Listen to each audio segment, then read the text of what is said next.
आज हम लोग आयताकार विभव प्राचीर या रेक्टेंगुलर पोटेंशियल बैरियर पे बात करेंगे। इस पे दो पार्ट में हम लोग लेक्चर बनाएंगे। ये पूरा एक कंप्लीट मैथमेटिकल पार्ट है जिसकी इक्वेशन काफी लेंदी तो है बट इजी है। और जो आप लोगों ने पोटेंशियल बैरियर पे देखा था वन डायमेंशन में, उसी का एक ब्रॉड रीजन है। तो चलिए आज के डिस्कशन को स्टार्ट करते हैं। यहां आपके पास ये डायग्राम में, मैं लेजर लाइट भी ले लेता हूं, इसका लेजर, हाँ लेजर पॉइंटर सॉरी। तो यहां ये डायग्राम है। अब इस डायग्राम को या इसमें x इक्वल टू 0 से लेकर के x इक्वल टू a के बीच में एक one dimensional rectangular potential barrier है, एक वन डायमेंशनल आयताकार विभव प्राचीर है। और यहाँ पे जो वेरिएशन आ रहा है, ये देखिए, ये आपका ये 1 लिखा हूं मैं, ये रीजन 1 को दिखाएगा, ये रीजन 2 को दिखाएगा, ये रीजन 3 को दिखाएगा, और ये हाईएस्ट पोटेंशियल V0 को भी दिखा रहा है। तो यहां जो ये वेरिएशन आ रहा है उसके लिए ये इक्वेशन है आपके पास। Vx की वैल्यू में जो वेरिएशन दिखेगा आपको वो इस तरीके से है। मतलब ये 0 हो जा रहा है इस रीजन पे और इस रीजन पे, ठीक है। और अगर हम लोग इसको V0 यानी कि मैक्सिमम कहां से कहां तक ले रहे हैं, x इक्वल टू 0 से लेकर के x इक्वल टू a यानी कि इस पूरे रीजन पे, आप लोग प्लीज इस लेजर पॉइंटर पे फोकस करेंगे। इस पूरे रीजन पे पोटेंशियल आपने V0 लिया है, ठीक। अब मान लेते हैं आपके पास m मास का कोई कण है, कोई पार्टिकल है जिसकी टोटल एनर्जी आप E मान लीजिए। वो आपके लेफ्ट साइड से राइट साइड की ओर मूव करते हुए ये इस तरीके से यहां ये आपके रीजन 1 पे आकर के इस पोटेंशियल बैरियर से टकरा गया। अब अगर आपके इस पार्टिकल की टोटल एनर्जी E यहां ये जो पोटेंशियल बैरियर V0 से कम है, यानी कि E is less than V0 है, तो क्लासिकल मैकेनिक्स के हिसाब से आप कहेंगे कि यहाँ ये जो पार्टिकल है वो इस पोटेंशियल बैरियर से टकराएगा और टकराने के बाद ये यहाँ से रिफ्लेक्ट हो जाएगा। क्लासिकल मैकेनिक्स के हिसाब से इस पोटेंशियल बैरियर के अंदर, इस विभव प्राचीर के अंदर ये नहीं आ पाएगा, है ना। यानी कि आपका पार्टिकल आगे नहीं जा पाएगा, मतलब इस विभव प्राचीर में प्रवेश नहीं करेगा। लेकिन अगर आप क्वांटम मैकेनिक्स के हिसाब से देखते हैं तो ये जो कण है ये विभव प्राचीर को टनल करता है, पार करता है और इस रीजन 3 पे आ जाता है। इसका मतलब कण आपके इस रीजन 2 को पार करके इस रीजन 3 में प्रवेश कर जाएगा, ठीक।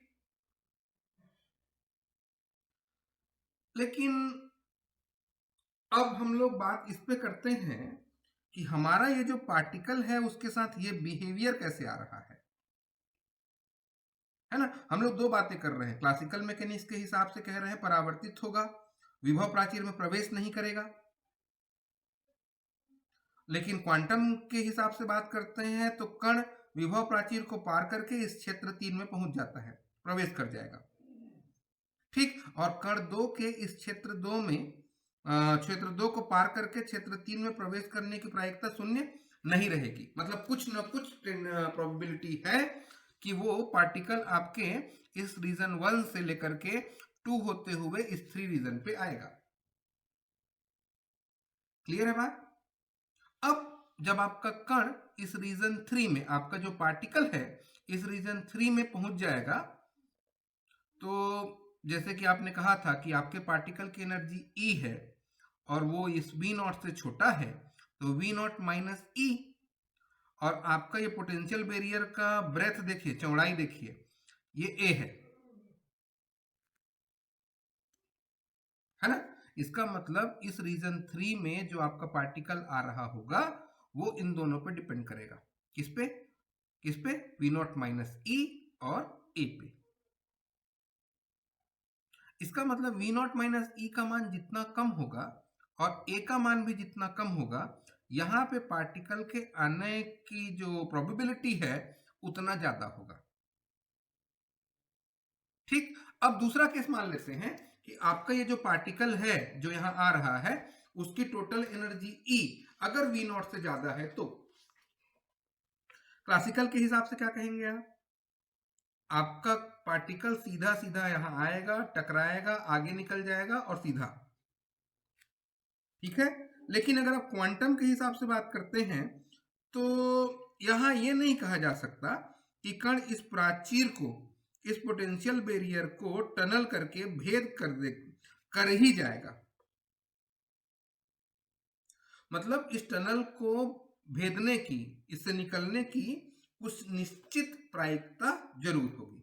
ये तो बात होगी थ्योरेटिकल एक्सप्लेनेशन का। अब इसका इंटरेस्टिंग पार्ट स्टार्ट होता है। क्या करते हैं हम लोग अपने नॉलेज के हिसाब से इन 3 रीजन के लिए वेव फंक्शन निकालते हैं। रीजन 1 के लिए, रीजन 2 के लिए और रीजन 3 के लिए, 1 बाय 1 और बड़ा पैसेंस के साथ। चलिए शुरू करते हैं। ये आपका इक्वेशन है, दिखा, ये आपका इक्वेशन है। कौन सा इक्वेशन है? काल अनाश्रित तरंग समीकरण है। ये जो इक्वेशन है इसको आप लोग टाइम इंडिपेंडेंट श्रोडिंगर इक्वेशन कहते हैं। अगर आप इस रीजन 1 पे आते हैं और यहाँ पे वेव फंक्शन कितना है, साइन 1 है, तो आपका इक्वेशन क्या बन जाएगा? Del 2 psi 1 by del x2 plus 2m by h cut square और e माइनस ये v की वैल्यू 0। इस रीजन में, रीजन 1 पे v की वैल्यू 0 लिए है ना, तो v की वैल्यू 0, साइन 1 इक्वल टू 0। इसका मतलब आपका इक्वेशन बनने वाला है del 2 psi 1 del x2 plus 2m by h cut square e psi 1 equal to 0। Similarly अगर आप इस रीजन पे आते हैं तो यहाँ वेव फंक्शन साइन 2 है और vx की जगह v नॉट लेंगे, तो आपका इक्वेशन क्या बनेगा? Del 2 psi 2 del x2 plus 2m by h cut square e minus V naught psi 2 equal to 0। Sorry, ये तो हो गया आपका सेकंड रीजन का। इसका सॉल्यूशन भी देख लेते हैं।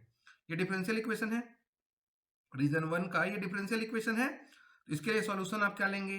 ये वाला psi 1 equal to a1 e to the power i k1x plus b1 e to the power minus i k1x। देखिए हम लोग अभी रीजन 1 की बात कर रहे हैं। यहाँ पे आप लोगों ने एक डिफरेंशियल इक्वेशन निकाला और उसका सॉल्यूशन भी आपने कंसीडर कर लिया है, और इस रीजन पे, इस रीजन के लिए ये इक्वेशन है और ये इसका सॉल्यूशन है। इसी प्रकार सिमिलरली अगर आप रीजन 2 पे आए तो डिफरेंशियल इक्वेशन तो मैं बताया क्या होगा। डिफरेंशियल इक्वेशन बताया ना, del 2 psi 2 del x2 plus 2m h cut square e minus V naught psi 2 equal to 0।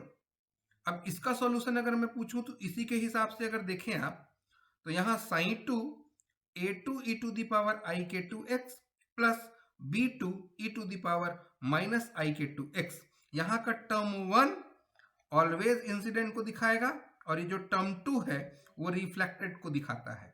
उसी प्रकार यहां आते हैं तो इसको, ये वाला टर्म फर्स्ट टर्म दिखाता है आपतित को, इंसिडेंट को, और ये वाला जो पार्ट होता है वो रिफ्लेक्टेड को दिखाएगा। क्लियर हो गया बात? यहां तक समझ में आया? अब चलिए इसी तरीके से इस रीजन 3 के लिए अगर इक्वेशन निकालें हम तो यहां पोटेंशियल फिर 0 लेंगे आप, तो del 2 psi 3 del x2 plus 2m by h cut square e psi 3 equal to 0। इसका सॉल्यूशन अगर देखें आप तो इसी प्रकार a3 b3 ले लेंगे साइन 3 की value, a3 e to the power i k2x plus b3 e to the power minus i k2x। Sorry, यहाँ k2x नहीं कर सकते आप, k2x इसलिए नहीं करेंगे क्योंकि ये मीडियम और ये मीडियम सेम है। तो एक काम कीजिए, इसको k2 नहीं करके यहाँ आपको करना पड़ेगा, ये होगा आपका k1, ये होगा e to the power i k1x और यहाँ होगा E to the power minus I k1x। ये दोनों इक्वेशन आपके एक से रहेंगे। क्लियर है? अब इसमें देखिए आपका ये जो फर्स्ट टर्म है वो तो इंसिडेंट को दिखा रहा है, आपतित को, और सेकेंड टर्म ये जो होता है वो रिफ्लेक्टेड को दिखाता है।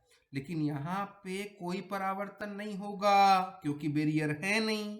इसका मतलब ये वाला टर्म या B3 की वैल्यू 0 लेना पड़ेगा।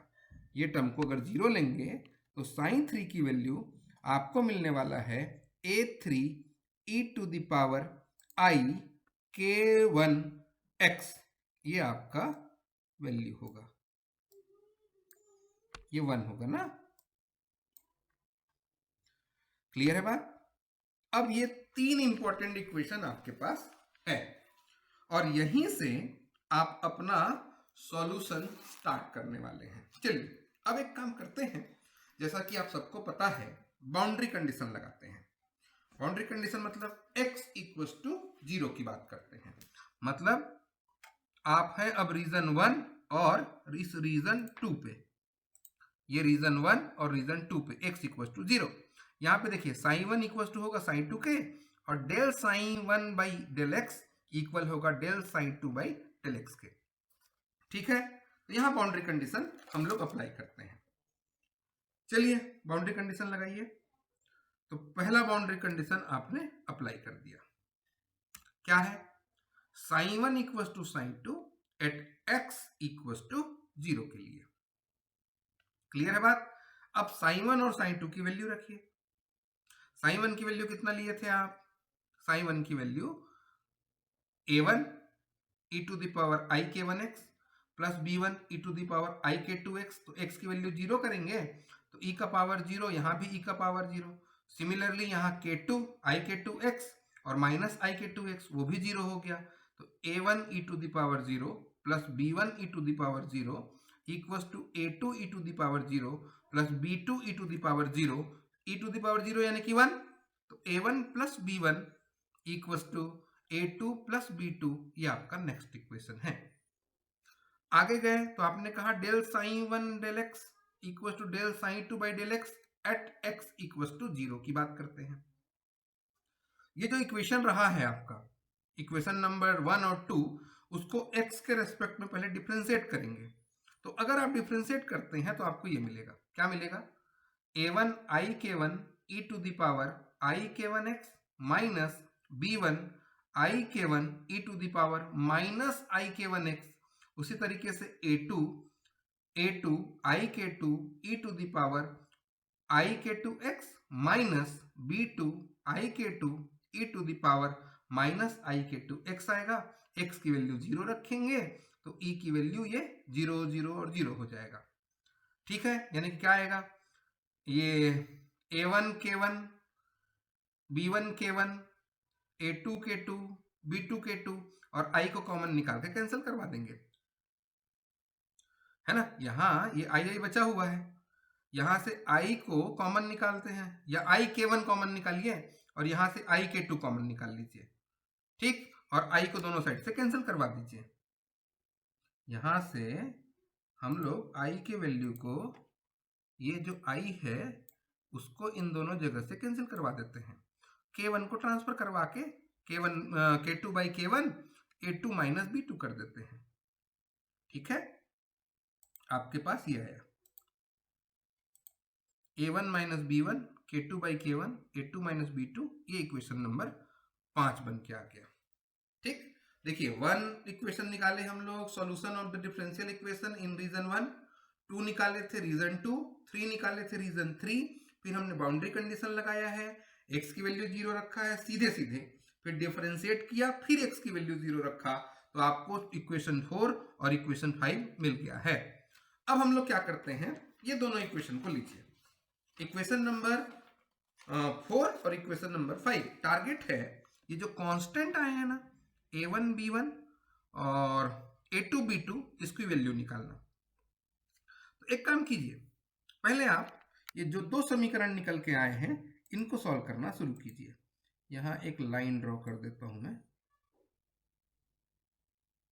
ये लीजिए।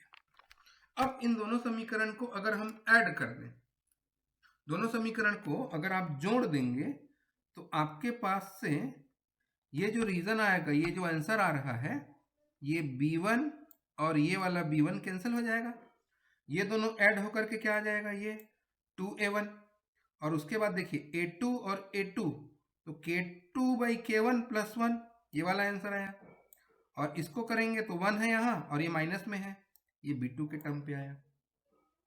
क्लियर है? समीकरण 4 और 5 को आपने जोड़ दिया। अब यहाँ से आपको a1 की वैल्यू अगर निकालना है तो एक काम कीजिए, 2 को सीधा सीधा ट्रांसफर कर दीजिए।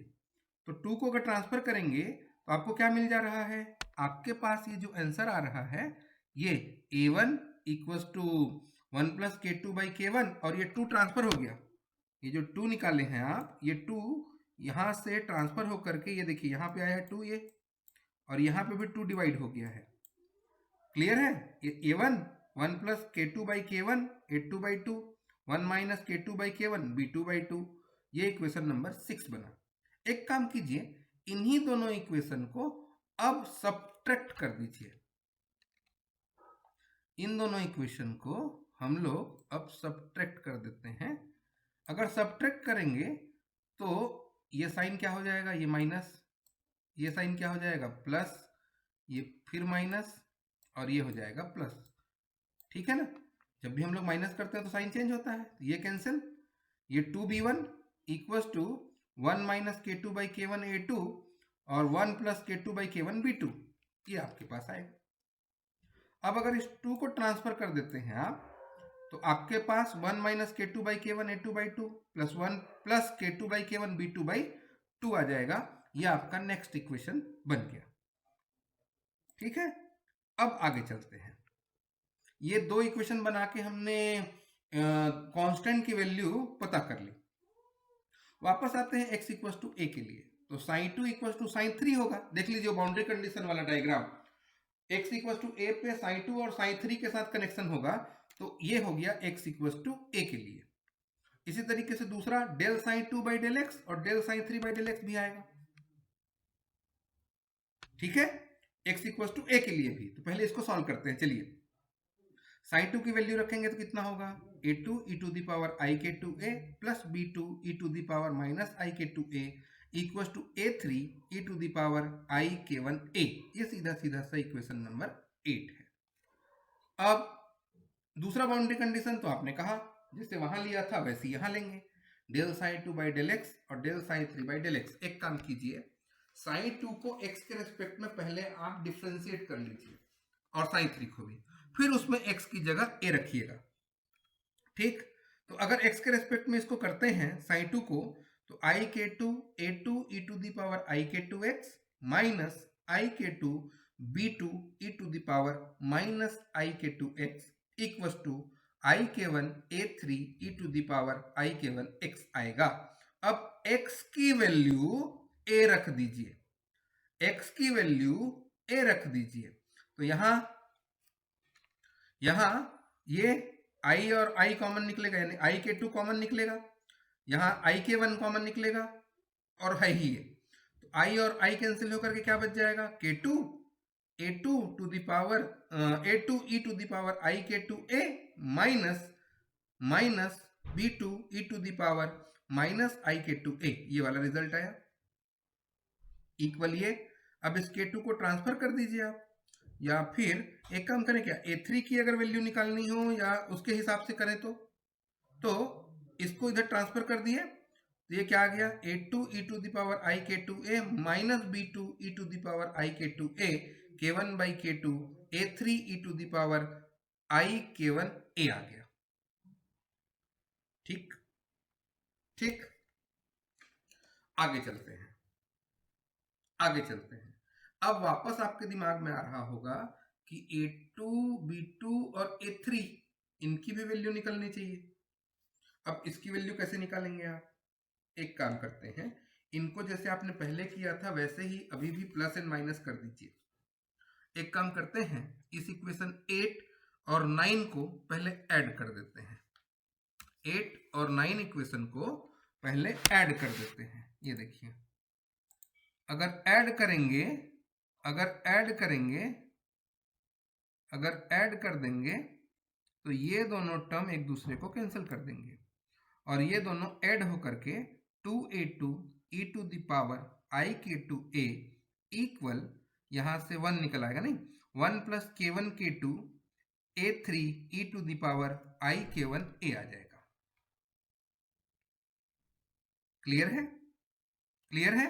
अब इसको अगर सिंपल कर दें आप a2 की वैल्यू निकालने के लिए, तो 2 e to the power I k2 a को ट्रांसफर करेंगे, तो यहाँ a2 a3/2 हो जाएगा, k1 प्लस k2 प्लस 1 ही रहेगा, और इसमें देखिए e to the power I k1 a divided by e to the power I k2 a, तो ये कितना हो जाएगा, e to the power I k1 minus k2 a। तो ये आपका रिलेशन बना और ये है आपका इक्वेशन नंबर 10। एक काम कीजिए, फिर से इन दोनों इक्वेशन को सब्ट्रैक्ट कर दीजिए, और जैसा कि मैं और आप सब जानते हैं कि सब्ट्रैक्ट करने से साइन चेंज होता है, माइनस प्लस और ये होगा माइनस, और इसको अगर सिंपल करें आप तो ये दोनों कैंसिल होगा, ये दोनों ऐड हो गए, 2b2 e to the power I k2 a और यहाँ 1 minus k1 by k2 a3 e to the power I k1 a। अब इसको 2 e to the power I k2 a को अगर ट्रांसफर करेंगे तो a3/2 हो जाएगा, और ये इसके डिवाइड में जाएगा, e to the power I k1 a divided by e to the power minus I k2 a, ठीक, और माइनस और डिवाइड में है तो ऊपर जाके ये प्लस हो जाएगा। क्या बचा, a3/2 1 minus k1/k2 e to the power k1 plus k2 a, देखिए माइनस जो डिवाइड में था ऊपर जाके प्लस में हो जाएगा। ये है आपका नेक्स्ट इक्वेशन। देखिए इक्वेशन ज्यादा हो रहे हैं, लेकिन मेरे को लगता है आपको समझ में आ रहा होगा कि जो हम लोगों ने इक्वेशन निकाला है उसी से हम लोग कांस्टेंट निकालने की कोशिश कर रहे हैं। क्लियर है बात? अब आगे चलते हैं। आगे गए तो आप वापस अपने इक्वेशन नंबर 6 पे आ जाइए। यह है आपका इक्वेशन नंबर 6 जो आपने निकाला था, a1 equals to 1 plus k2 by k1 a2/2 plus 1 minus k2 by k1 b2/2। ये इक्वेशन 6 है। इसको वापस लिखने की जरूरत नहीं है आपको, लेकिन मैंने यहाँ लिख दिया है ताकि मेरे को पता रहे। एक काम कीजिए, यहाँ इसकी वैल्यू रख दीजिए, किसकी, a2 और b2 की। तो a2 की वैल्यू अगर रखते हैं तो आपको मिल रहा है ये 1 प्लस k2 बाई k1, और a2 की वैल्यू रख देंगे, डिवाइडेड बाई 2 करना पड़ेगा, a3/2 1 plus k1 by k2 e to the power I k1 minus k2 a divided by 2 plus 1 minus k2 by k1 b2 की वैल्यू, ये b2 की value है, देखिए यहीं का यहीं, a3/2 1 minus k1 by k2 e to the power I k1 k2 a divided by 2। Easy करेंगे तो ये देखिए a3 डिवाइडेड बाई 2 यानी कि 4, a3/4 a3/4, और यहाँ देखिए k1 एलसीएम तो k1 plus k2 by k1, यहाँ पे k2 एलसीएम तो k1 प्लस k2 बाई, ये देखिए ना k2 प्लस k1 होगा, उसको हमने k1 प्लस k2 लिख दिया है, e to the power I k1 minus k2 a plus a3/4, यहाँ k1 कॉमन एलसीएम लेंगे, k1 minus k2 by k1, और यहाँ k2 एलसीएम लेंगे तो k2 minus k1 by k2, ये आ गया। अब इन दोनों को सॉल्व कर देते हैं। देखिए k1 plus k2 by k1, k1 plus k2 by k2 whole square, यहाँ k1 minus k2 by k1, k2 minus k1 by k2, तो ये k1 माइनस k2 का whole square k1 k2। Clear है बात? क्लियर है बात?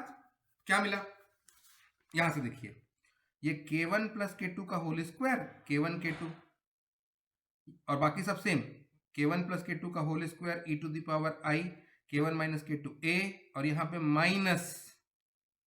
Minus क्यों कर दिए, देखिए ये k2 माइनस k1 है, ये वाला देखिए ये k2 माइनस k1 है, इसको माइनस k1 माइनस k2 करेंगे तो जो माइनस आ रहा है वो प्लस के साथ मिला, तो प्लस माइनस माइनस हुआ, a3/4 k1 k2 k1 minus k2 का square e to the power I k1 k2 a। ये एक इक्वेशन बना a1 का। अब अगर मैं ये कहूं कि आप b1 भी निकाल लीजिए, तो फिर से a2 और b2 की वैल्यू रखेंगे आप, जैसे वहां रखे हैं, ये रखा, क्या आएगा 1 minus K two by K one A three by two 1 plus K one K two E to the power I K one minus K two A divided by two plus 1 plus K two by K one, यहाँ B two की value रखेंगे तो ए three by two 1 minus K one by K two E to the power I K one plus K two A आएगा। Simple कीजिए, ए three by four और ये 1 plus K one K two E to the power I K one K two A, और यहाँ पे 1 plus K two by K one A three by four 1 minus K one K two E to the power I K one plus K two A के बराबर। ठीक है, वापस देखिए यहाँ K one minus K two K one plus K two, भाई यहाँ पे अब उसको लेना पड़ेगा। देखिए क्या हो रहा है, यहाँ से के वन और के टू तो निकल आएगा तो ए three by four K one K two हो जाएगा। यहाँ दिख रहा है K one minus K two K one plus K two E to the power K one minus K two A minus A three by four. यहाँ देखिए फिर ये के वन के टू निकल आया, K one plus K two K one minus K two E to the power I K one plus K two A के बराबर। Solve कीजिए तो ए माइनस बी देखिए A minus B A plus B A square minus B square A plus B A minus B A square plus B square. तो ए three four K one square minus K two square E to the power K one minus K two A minus A three four K one square minus K two square E to the power I K one K two ए। अब यहाँ कुछ common दिख रहा है मेरे को, शायद आपको भी दिखे, है ना। ये देखिए A three four K one K two और K one minus K two का स्क्वायर, इसको कॉमन निकाल देते हैं। इसके साथ देखिए E to the power I K one A into E to the power I K two A minus में, यहाँ देखिए E to the power I K one A into E to the power I K two A plus में, तो E to the power I K one ए भी common निकाल लेंगे तो बचेगा क्या यहाँ से, ये देखिए लेजर को देखिएगा please, E to the power minus I K two A और यहाँ बच रहा है E to the power I K two ए, यानी कि ये बचा। ठीक है, ये कोई ट्रिग्नोमेट्रिक रिलेशन हो सकता है, शायद आपने देखा हो साइन एक्स की value E to the power I X minus E to the power I X by two I होगा, इसके फॉर्म में है तो टू आई इधर आ जाएगा, क्या होगा टू आई साइन एक्स की जगह K two A, two I sine K two A रख दीजिए, मतलब A three four K one square minus K two square E to the power I K one A minus two I sine K two A. Clear है, अब इस minus को सामने कर देते हैं, माइनस टू आई हो गया, फिर A three four K one square minus K two square E to the power I K one A sine K two A आ गया। ये आपका नेक्स्ट इक्वेशन है 13 नंबर का। अब इसके बाद ये केस नंबर 1 पे आते हैं। इस केस नंबर 1 पे हम लोग ये मान के चलते हैं कि आपके पास जो पार्टिकल है जिसकी अभी आपने ई कहा था, उस पार्टिकल को की एनर्जी ई वो V से ग्रेटर है। तो अगर V से ग्रेटर लेते हैं आप उसको, तो उस कंडीशन में आपके पास T की वैल्यू यानी कि परावर्तन गुणांक है ना, या पारगम्यता कहते हैं इसको, ये जो पारगम्यता होगा वो पारगमित तरंग की तीव्रता बटे आपतित तरंग की तीव्रता, पारगमित तरंग का तरंग के कण का वेग और आपतित तरंग के कण का वेग, ये रीजन 1 की बात है और रीजन 3 की बात है। और वहां पे मोमेंटम P1 है दोनों का, तो P1 बाई m आएगा। और यहाँ पे पारगमित मतलब A3 आयाम का वर्ग होता है, तीव्रता आयाम के वर्ग के अनुक्रमानुपाती होता है, तो रीजन 3 में A3 था तो उसके स्क्वायर होगा और रीजन 1 में A1 था उसका स्क्वायर होगा, तो इसलिए ये और ये कैंसिल हो जाएगा। और यहाँ एक्सपोनेंशियल आई है, आयोटा टर्म है, इसलिए इसका कॉम्प्लेक्स कॉन्जुगेट निकालना पड़ेगा, सम्मिश्र संयुग्म। तो A3 स्क्वायर मतलब A3 स्टार और A1 स्टार लेंगे आप। अब चलिए अपने इक्वेशन को यूज करिए 12 नंबर को और इसको सॉल्व करते हैं। आपका 12 नंबर का इक्वेशन ये था।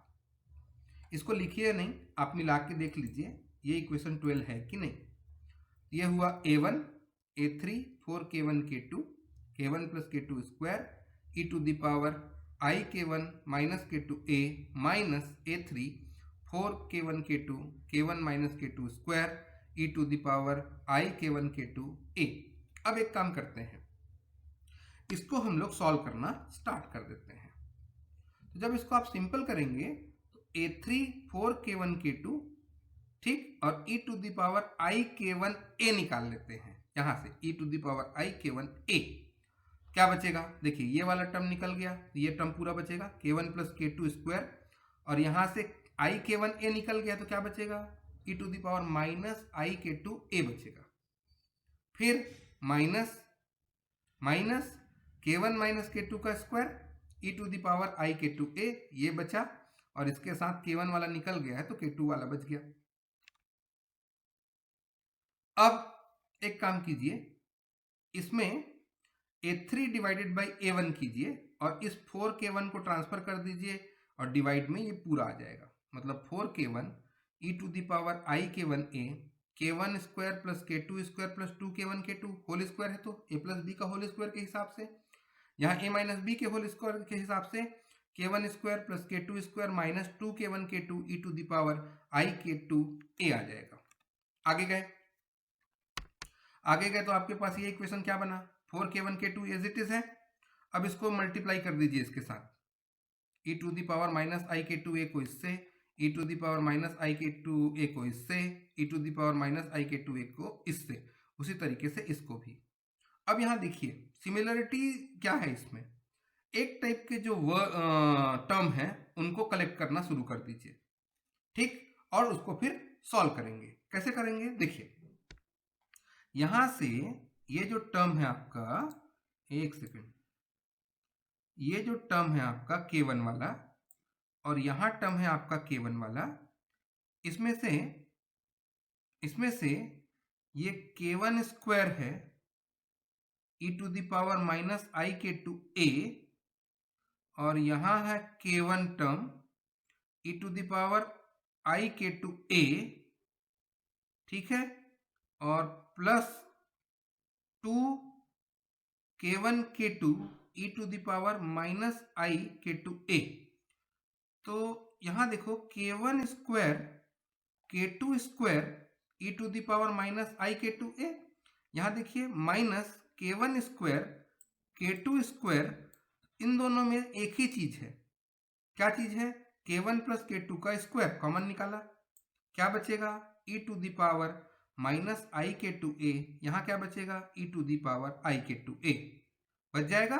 तो k1 square plus k2 square में से ये देखिए ऐसा निकलेगा ना, ये वाला टर्म इस तरीके से, ठीक, तो मतलब ये गायब हो गया, कॉमन निकल गया। उसी तरीके से हम माइनस में निकालेंगे तो प्लस में आएगा, तो ये होल टर्म बना आपके पास।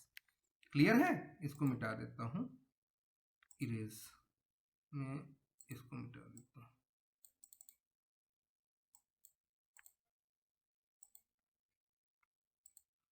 ठीक। अब उसके बाद अगले टर्म पे ये वाले टर्म के साथ ये वाला टर्म मिला, तो 2k1 k2 निकल के e to the power I k2 a plus e to the power I k2 a मिला, ठीक ठीक, ये a3 बाई a1 की वैल्यू निकाल लिए। अब इस फॉर्मूला पे कंसंट्रेट करिए आप, e to the power I theta minus e to the power minus I theta,